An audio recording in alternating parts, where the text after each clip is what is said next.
Hi, welcome back on the But Yourself channel. Today gonna show you how to change the wallpaper in your ZTE. Do separation, go to your settings here and search for the display here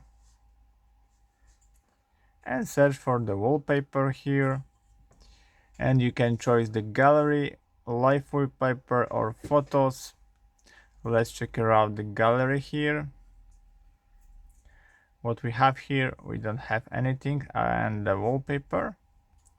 Let's check live wallpaper here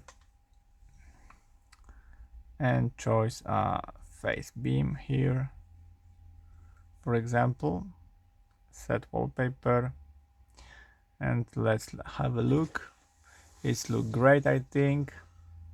So I hope the video is helpful for you. If yes, you can leave like, leave comment and leave subscribe, and see you by next video. Hey.